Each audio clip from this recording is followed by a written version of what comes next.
Hello guys. आज हम लोग करने वाले हैं चैप्टर नंबर 6 और ऑडिटिंग एंड फ्रॉड। ये वाला चैप्टर जो है थोड़ा सा इम्पॉर्टेंट है, एग्ज़ाम में पूछे जा सकते हैं इसके क्वेश्चन, तो अच्छे से पढ़ना। वन शॉट होने वाला है ये वाला चैप्टर, पहले एक बार ही पढ़ा होना चाहिए आप लोगों को। बाकी फटाफट से स्टार्ट करते हैं। स्टार्टिंग में ही हम पढ़ेंगे इंटरनल और एक्सटर्नल ऑडिट क्या होता है। ऑडिट का मतलब समझ लीजिए, मान लीजिए कि आपकी कंपनी जो भी फाइनेंशियल स्टेटमेंट बनाती है, बैलेंस शीट हो गया, पीएनएल हो गया, ये सब चीज़ों में ना फिगर्स वगैरह इंक्लूड होती हैं। फिर कुछ भी चीज़ें होती हैं ना, जो वो सब चीज़ों को चेक करते हैं ऑडिटर्स वगैरह कि ये सब चीज़ें जो हैं वो सही हैं या फिर नहीं है। तो ये इंटरनल हो सकता है, यानी कि कंपनी के खुद के अंदर, कंपनी के अंदर इंटरनल ऑडिटर हो सकते हैं, वो सब चेक करेंगे। एक होता है एक्सटर्नल ऑडिट। एक्सटर्नल ऑडिट में मतलब बाहर से बंदे बुलाते हैं कि आके हमारी फाइनेंशियल स्टेटमेंट चेक करो कि कोई दिक्कत की बात तो नहीं है, मतलब सब कुछ सही है या फिर नहीं। तो पहले हम पढ़ते हैं internal auditing is an independent activity established by management, जैसे मैंने आपको बताया, to examine and evaluate organizational risk management processes and control systems and make recommendations for improvement। भाई इंटरनली होता है, भाई मैनेजमेंट ही रखती है।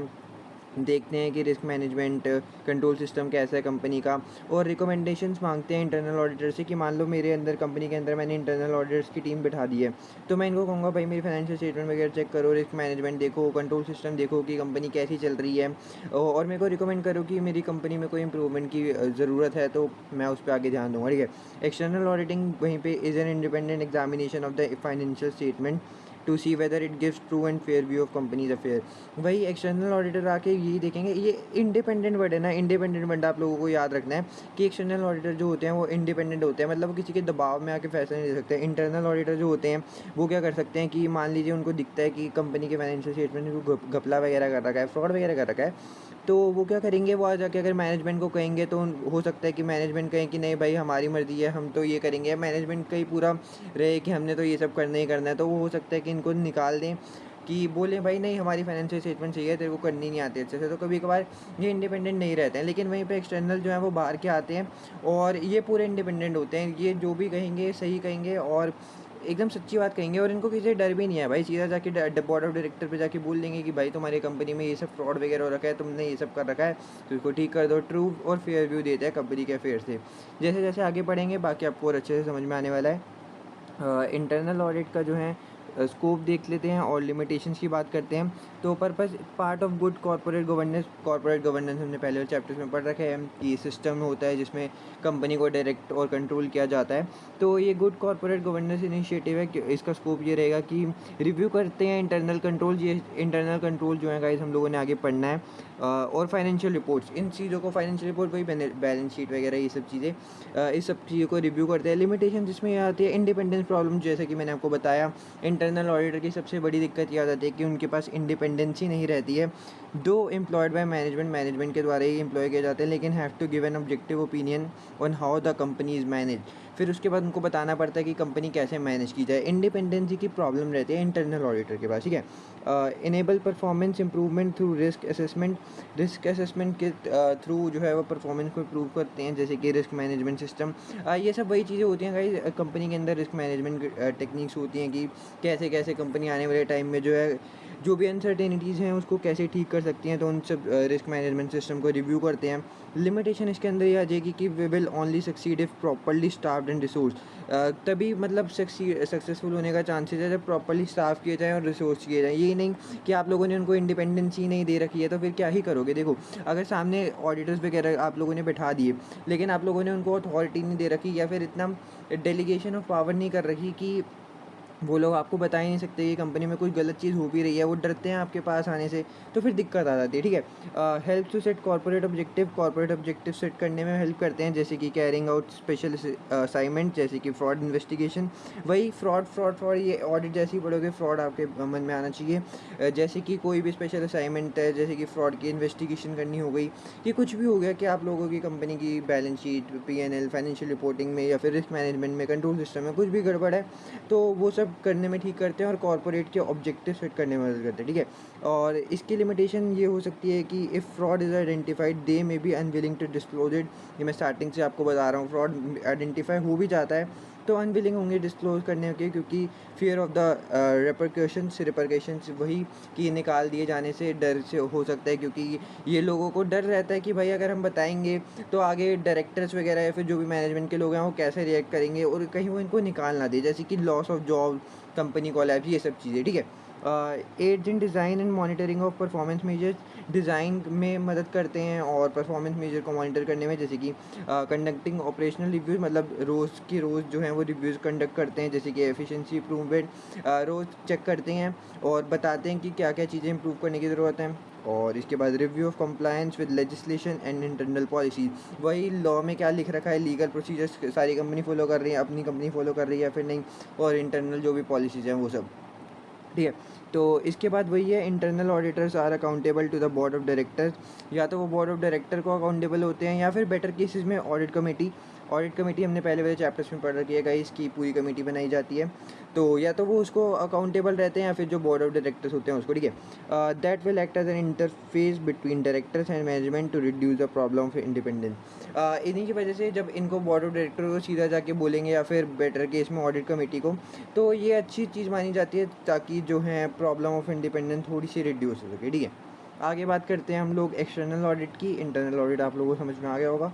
तो आगे एक्सटर्नल ऑडिट ये होता है एक अनक्वालिफाइड ओपिनियन, जैसे इनकी तरफ से, that is statement give true and fair view, जो भी स्टेटमेंट ट्रू और फेयर व्यू देती है यानी कि सच्चाई दिखाती है कंपनी की, वो एक्सटर्नल ऑडिट में आ जाती है। मेक्स देम मोर रिलायबल, क्योंकि एक्सटर्नल ऑडिट होता है, वही मैंने आपको बताया, इंडिपेंडेंट पर्सन होता है, उसको किसी से लेना देना नहीं होता, वो बाहर का बंदा है, वो आपको बता देगा कि आपकी कंपनी में ये सब चीज़ें सही चल रही हैं, ये सब चीज़ें गलत चल रही हैं, ठीक है। और ये बहुत ज़्यादा रिलायबल भी होता है। आप सोच लो कि भाई बाहर का एक बंदा आया, ठीक है, आप लोगों की कंपनी चेक करके गया, उसको आपकी कंपनी से कोई लेना देना है नहीं, बस वो आया, आपकी कंपनी चेक करी, सही गलत बताया और चल दिया। अब इससे ये होगा ना कि आपकी एक्सटर्नल ऑडिट के आगे टिक लग जाएगा। एक होती है अनक्वालिफाइड रिपोर्ट और एक होती है क्वालिफाइड रिपोर्ट, ठीक है। आप लोगों को क्वालिफाइड रिपोर्ट सुन के लग रहा होगा कि भाई ये अच्छी चीज़ है, लेकिन क्वालिफाइड रिपोर्ट जो होती है वो अच्छी चीज़ नहीं होती है। मान लो एक्सटर्नल ऑडिटर आता है और वो आपको कह देता है कि आपकी क्वालिफाइड हो गई रिपोर्ट, तो इसका मतलब है आपकी गलत चीज़ है, आपने कोई कंपनी में दिक्कत आ रखी है, फ्रॉड वगैरह हो रखा है, या फिर आपने कोई फिगर्स वगैरह, जैसे कि सेल्स आपकी 1 करोड़ की थी, आपने 1.5 करोड़ की दिखा रखी है, ठीक है, थोड़ी फिगर में मैनिपुलेशन कर रखी है, तो वो आपकी क्वालिफाइड रिपोर्ट दे देता है, ठीक है। और अनक्वालिफाइड रिपोर्ट देगा तो मतलब समझो आपकी बैलेंस शीट, मतलब सब कुछ सारी चीज़ें बहुत सही हैं, कोई दिक्कत की बात लेने वाली नहीं है, तो वो आपको अनक्वालिफाइड रिपोर्ट देगा। ये आप डिफरेंस याद रखना, क्योंकि कभी कभार हो सकता है लोग क्वालिफाइड रिपोर्ट है तो कहीं भाई क्वालिफाइड रिपोर्ट है तो अच्छी चीज़ है, तो क्वालिफाइड रिपोर्ट अच्छी चीज़ नहीं होती है, अनक्वालिफाइड रिपोर्ट जो होती है वो अच्छी चीज़ होती है, ठीक है। आगे हम बात करते हैं कि इसके एडवांटेज डिसएडवांटेज क्या होते हैं। उससे पहले existence of external auditors may also encourage employees to document their work properly and dissuade them from fraud as they know they will be check. वही होता है कि जब पता है कि देखो, मान लो कंपनी है, कंपनी के अंदर हमने बोल दिया कि अब एक्सटर्नल ऑडिटर हमारे चेक करेंगे सारी जो बैलेंस शीट वगैरह होगी, मतलब सब कुछ एक्सटर्नल ऑडिटर आके चेक करने वाले हैं, तो एम्प्लॉय को भी वो रहता है भाई कि अगर वो कुछ फ्रॉड वगैरह करने जाएंगे तो पक्की बात है पकड़ा जाएगा, तो इसलिए एम्प्लॉय भी सावधान रहते हैं, सतर्क रहते हैं और फ्रॉड नहीं करते हैं, ठीक है। आगे बात करते हैं इसके एडवांटेज डिसएडवांटेज की। तो dispute between management are more easily settle.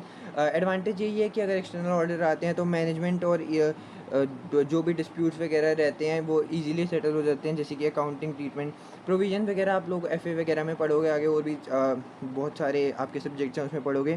Provision होता है कि कोई भी भाई अनसर्टेन थिंग होने वाली है तो उसका पहले से ही हम लॉस, जो भी पैसे पे वगैरह करने होते हैं तो उसका पहले से हम प्रोविजन बना के रख लेते हैं कि हमने आगे पे करने ही करने हैं।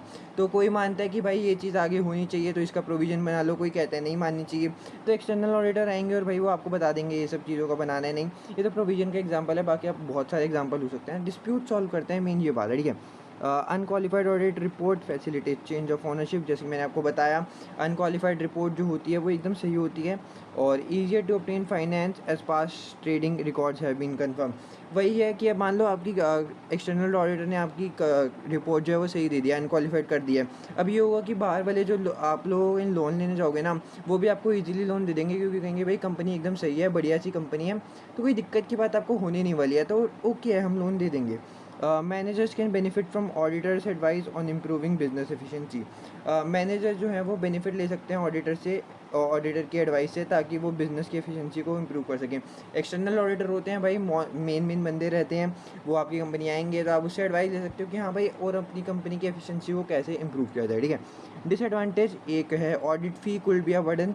बाहर से आप एक एक्सटर्नल ऑडिटर को बुलाओगे, भाई वो पढ़े लिखे लोग होते हैं, प्रोफेशनल लोग होते हैं, ऐसे तो जाएंगे नहीं। आप भी आने वाले टाइम में अगर ऑडिटिंग वगैरह की लाइन में जाना चाहो तो बहुत ज़्यादा फीस चार्ज करते हैं, ठीक है। ये एक डिसएडवांटेज होता है। और causes disruption to the operations of the accounts department.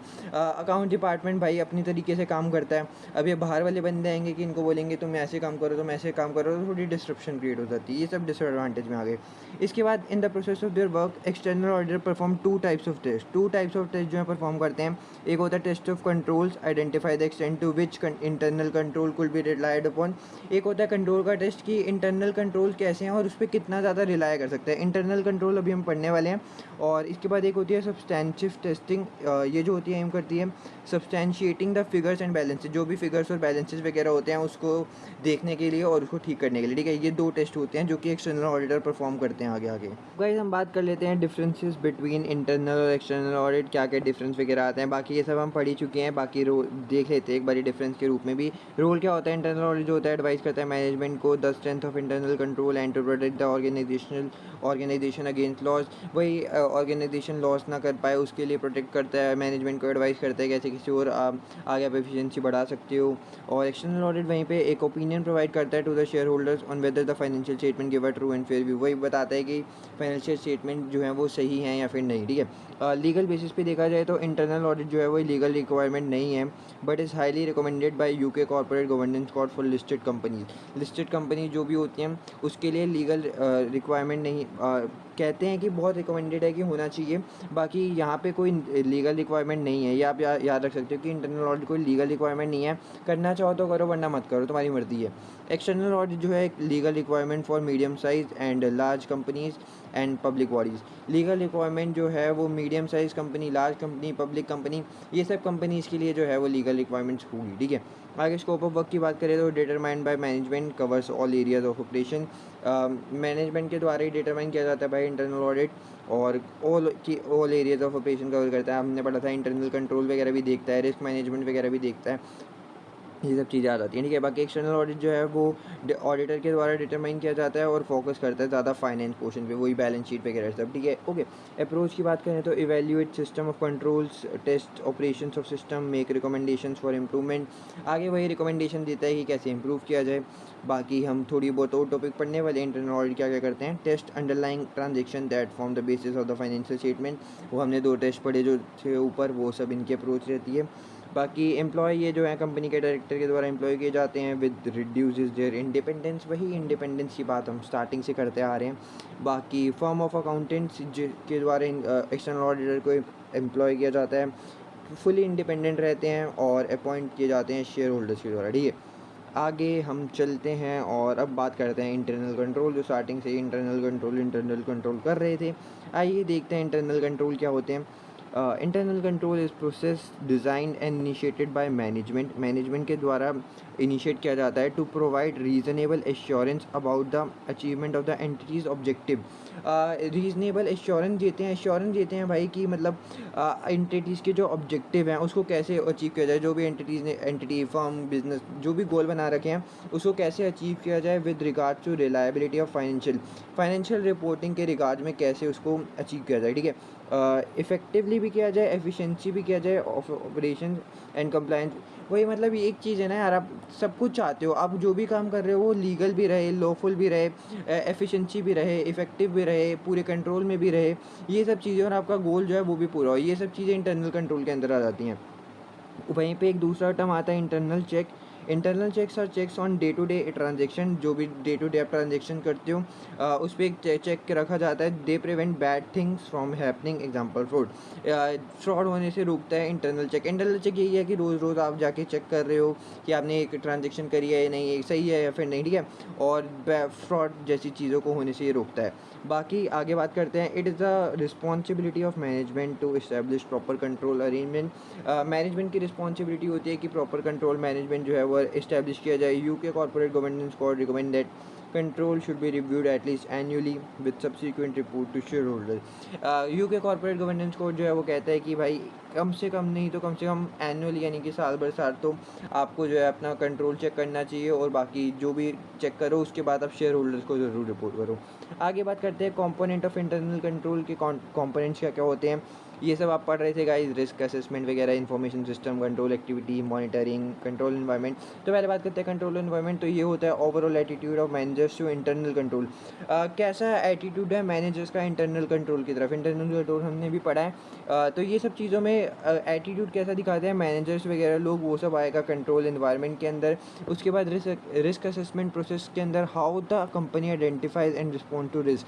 मान लीजिए आने वाले टाइम में हमारा कोई कॉम्पिटिटर आने वाला है फर्म का, तो हम लोग कैसे उसको रिस्क को देखते हैं और उसको रिस्पॉन्ड कैसे करते हैं। मान लीजिए कोई हमें प्रोडक्ट 100 रुपये का बेच रहे हैं, ठीक है, और वो वाला जो बंदा है वो आने वाला है और हमें पता लग गया है कि कहीं से 90 रुपये का वो बेचने वाला है। तो हम फटाफट क्या कर लेंगे, अपने प्राइस को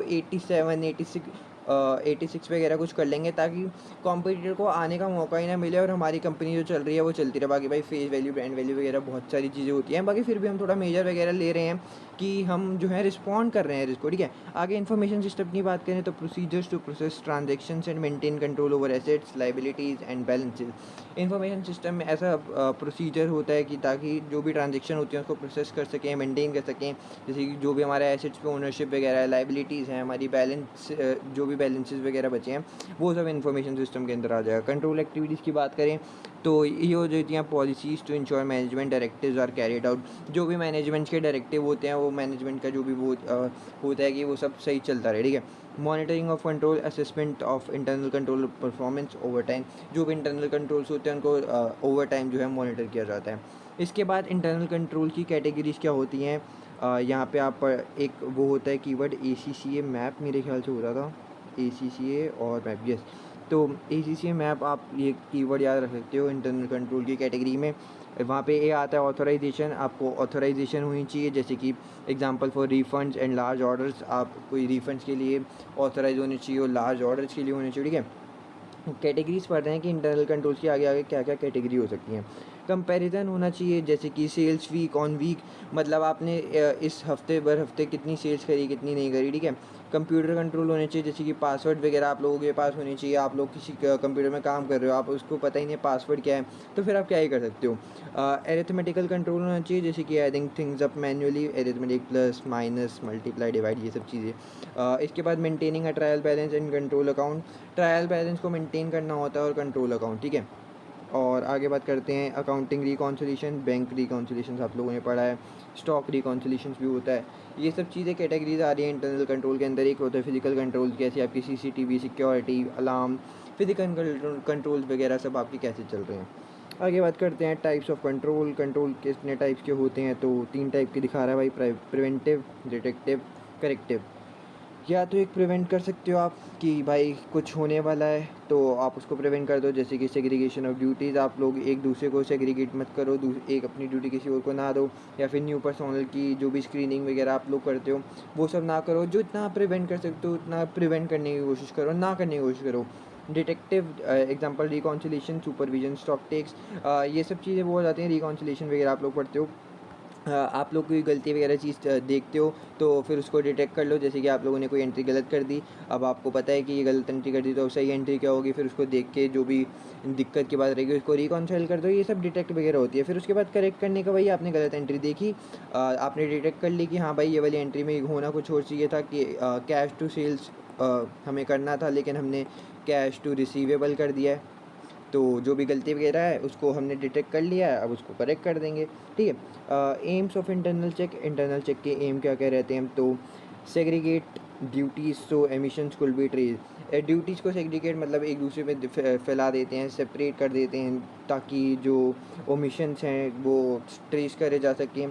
क्रिएट करते हैं और प्रिजर्व करते हैं रिकॉर्ड्स को, रिव्यू करते हैं procedures to identify bottlenecks in the flow of information, और प्रिवेंट करते हैं, prevent and detect the possibility of fraud. जो भी फ्रॉड और एरर हो सकता है उसको प्रिवेंट भी करते हैं और डिटेक्ट भी करते हैं, जो अब हमने यहाँ पे पढ़ा है, ठीक है।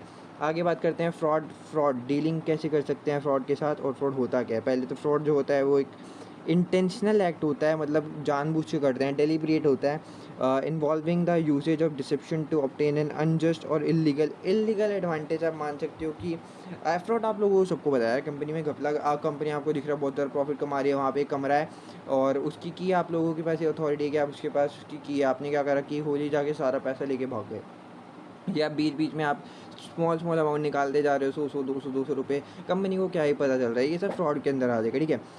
प्री रिक्वेस्ट ऑफ फ्रॉड क्या क्या हो सकते हैं कि फ्रॉड लोग क्यों क्यों करते हैं। पहली बात तो डिसऑनेस्टी, ईमानदार नहीं होते भाई।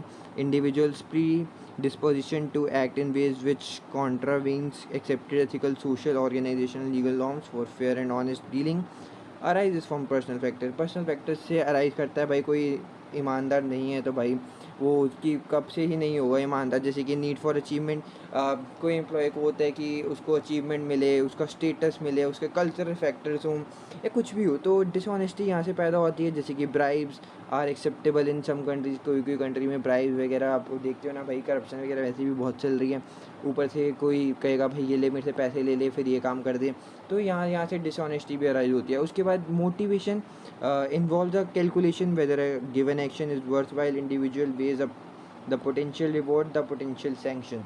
यही होता है भाई, किसी किसी को फ्रॉड करने के लिए मोटिवेशन आ जाती है भाई कि जितना ज़्यादा पैसा होगा उतनी ज़्यादा मेरे आगे करियर की ग्रोथ होने वाली है, ये सब चीज़ें, ठीक है। डिसऑनेस्टी भी आ जाती है, मोटिवेशन भी आ जाता है। और एक होती है opportunity, this refers to a loophole in the law और control system that allows fraudulent activity to go undetected or makes a risk of detection। भाई यार किसी बंदे ने एम्प्लॉय वगैरह ने देख लिया कि यार कंपनी के जो सिक्योरिटी सिस्टम है वो अच्छा है नहीं, तो मैं यहाँ पे फ्रॉड कर सकता हूँ। एम्प्लॉय को अपॉर्चुनिटी मिल गई, उसने जाके फ्रॉड कर दिया, यही सब चीज़ें हैं। और आपको पता ही यार एथिक्स वगैरह होते हैं, लेकिन ये जो फ्रॉड लोग करते हैं उनके पास कोई एथिक्स वगैरह नहीं होते। फ्रॉड कुल बी कमिटेड बाय किस किस के द्वारा कमिट किया जा सकता है, मैनेजमेंट के द्वारा, जैसे कि विंडो ड्रेसिंग हो गई, मिस अप्रोप्रिएशन ऑफ एसेट्स हो गई। वही है यार, विंडो ड्रेसिंग, आप लोग 100 200 रुपये निकालते जा रहे हो, कभी आपने फिगर्स गलत दिखा दी। एम्प्लॉयज़ कर सकते हैं जैसे कि teeming and lading, payroll fraud, teeming and lading sales वगैरह में ज़्यादा हो जाता है, ठीक है। ये सब आप याद रखना। और स्कीमिंग स्कीम्स वगैरह बहुत सारी स्कीम्स आती हैं कि आप लोग कुछ दिखाते कुछ हो, करते कुछ और हो। और अब यही हो गया कि यार आप लोगों के पास एक कैश रिसीव हुआ एक सेल के बदले में, आप लोगों ने वो कैश दिखाया ही नहीं, आपने दिखाया कि वो सेल जो है हमारी बैड डेट हो गई, ठीक है, और कैश अपने पास जाके रख लिया।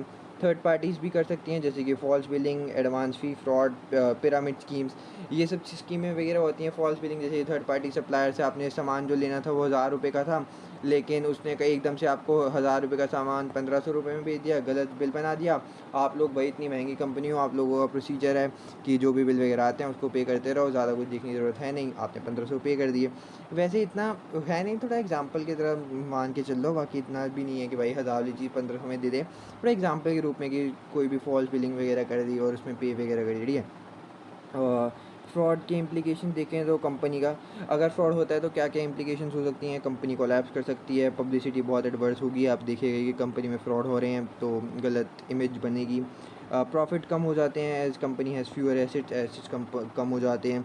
Financial statement do not give true and fair view lead should qualified audit report. मैंने आपको बताया था कि अगर आपकी फाइनेंशियल स्टेटमेंट में फ्रॉड है, घपला वगैरह हो रखा है, तो क्वालिफाइड ऑडिट रिपोर्ट आ जाएगी जो कि अच्छी नहीं होती है। Distorted performance results make it hard for managers to make business decision. वही परफॉर्मेंस रिजल्ट डिस्टॉर्टेड हो जाएंगे तो हार्ड हो जाता है मैनेजमेंट के लिए डिसीजंस लेना। आगे बात करते हैं, the responsibility for preventing fraud can be split between. Fraud को प्रिवेंट करने के लिए जो भी रिस्पॉन्सिबिलिटी हैं उसको स्प्लिट किया गया है। Duties of the board of directors के बीच में जो ड्यूटीज़ होती है, यूके का जो कोड है वो रिक्वायर करता है directors to maintain a sound system, यानी कि good system of internal control जो हमने पढ़ा वो अच्छा होना चाहिए। ड्यूटीज़ ऑफ एम्प्लॉय की ड्यूटी में specific duties are set out in their contract of employment, but there also is an employee duty to act honestly and to report suspected actual fraud. वही एम्प्लॉय को अच्छे से रखना चाहिए और उसके बाद बीच में ऑनेस्टी वगैरह बना के रखनी चाहिए, और उनको अगर कहीं पे भी फ्रॉड डिटेक्ट होता है तो ऐसा करना चाहिए कि वो हमें बता दें कि भाई हाँ फ्रॉड कर रहा है ये बंदा। Role of external auditors, they carry insurance against being sued for negligence. If in the course of audit they decide that the matter is significant enough, they can report it to an appropriate authority in the public interest. If the financial statements are affected by fraud they should qualify the report accordingly.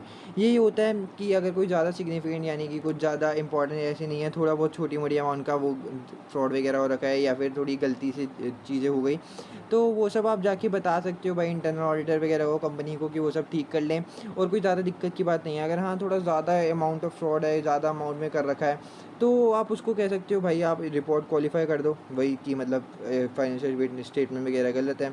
और बाकी ये सब चीज़ें होती हैं कि external auditor का भी बहुत मेन रोल रहता है कि वो बाकी कंपनी की कैसी परफॉर्मेंस जा रही है वो सब बताए। क्वालिफाई कर देगा रिपोर्ट तो गलत है, अनक्वालिफाई करेगा तो बढ़िया है यार। आगे बात करते हैं मनी लॉन्ड्रिंग की। तो money laundering is the exchange of dirty money and assets that have been criminally obtained for clean money and assets that have no clear link to criminal activity.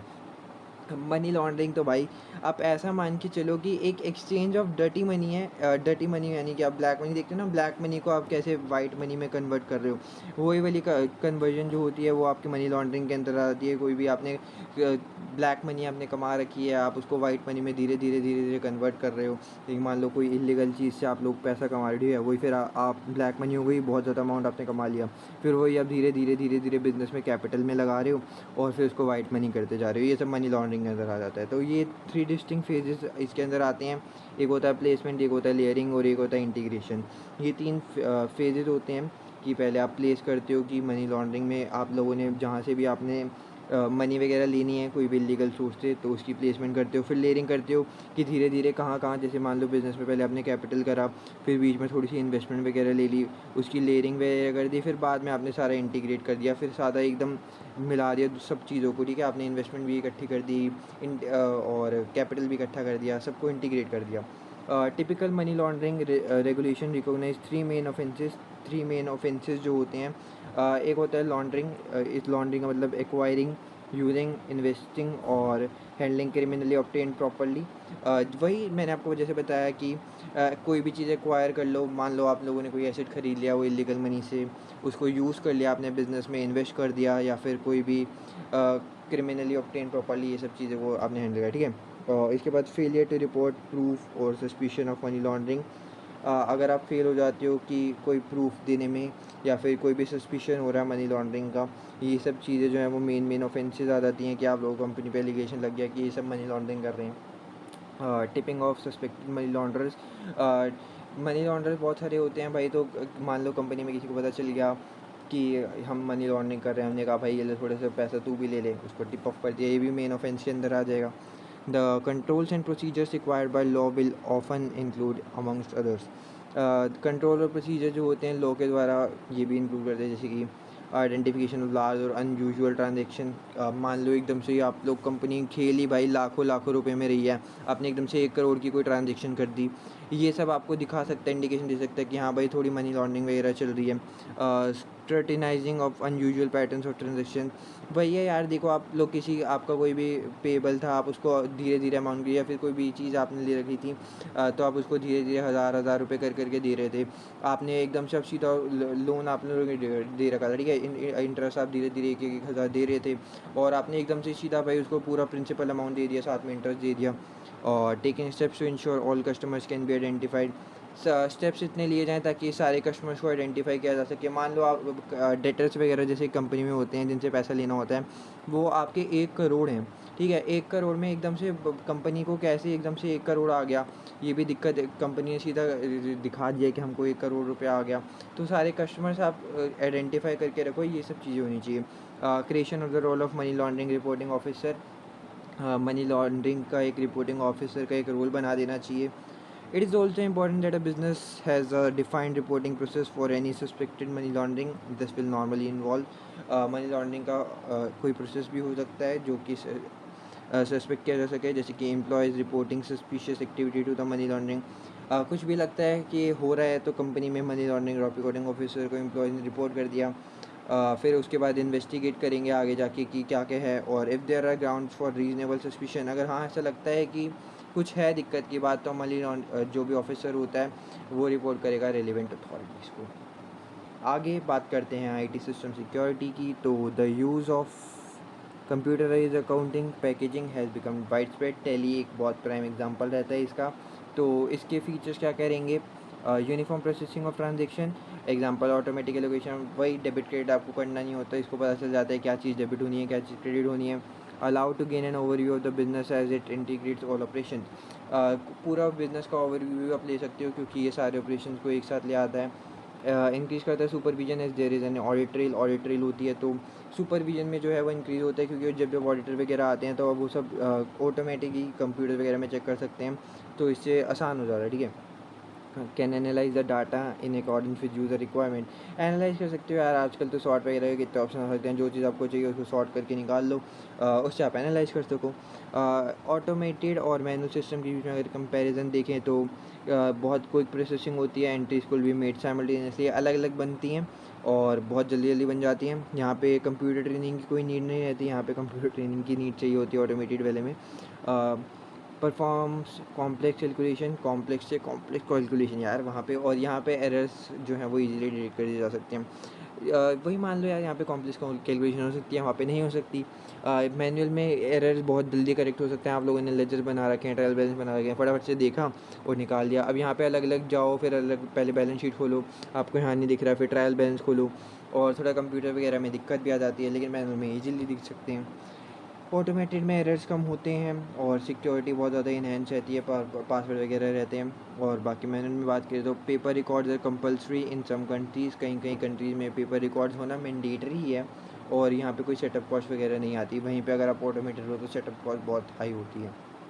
आगे बात करें तो रिस्क टू डाटा, डाटा में क्या क्या risk रह सकता है, ह्यूमन एरर्स जो होते हैं वो इनएविटेबल है भाई, डाटा ह्यूमन तो कभी भी कुछ भी कर सकता है, तो ये सब तो इनएविटेबल है।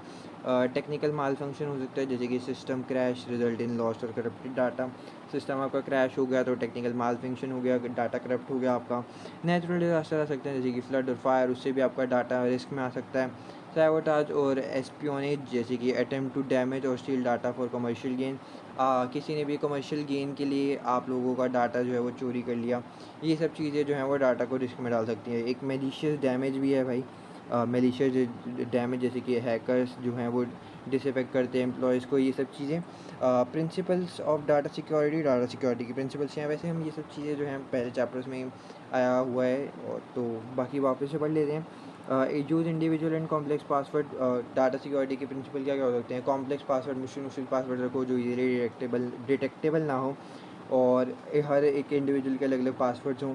सिक्योर कम्युनिकेशन चैनल हो, जैसे कि फायरवॉल्स वगैरह और ब्लॉकचेन वगैरह होती हैं, कम्युनिकेशन चैनल हो अच्छे, और सिक्योरिटी सिस्टम भी अच्छा हो जैसे ब्लॉकचेन होता है। Backup information on regular basis, backup करते रहो इन्फॉर्मेशन को रेगुलर बेसिस पे, ताकि अगर कभी भी डाटा करप्ट हो तो आपके पास बैकअप अवेलेबल हो और वापस आप वही यूज़ कर लो। Have a contingency plan, contingency plan होना चाहिए, अगर आगे कुछ दिक्कत वगैरह आ जाती है तो बाद के लिए आपके पास फ्यूचर के लिए प्लान रहना चाहिए। उसके बाद do not leave document in accessible places, जो भी डॉक्यूमेंट हैं वहाँ पे मत रखो जहाँ पे सारे लोग एक्सेस कर सके, ठीक है, थोड़ा ऐसे रखो कि भाई सब लोगों के पास एसेसिबल ना हो।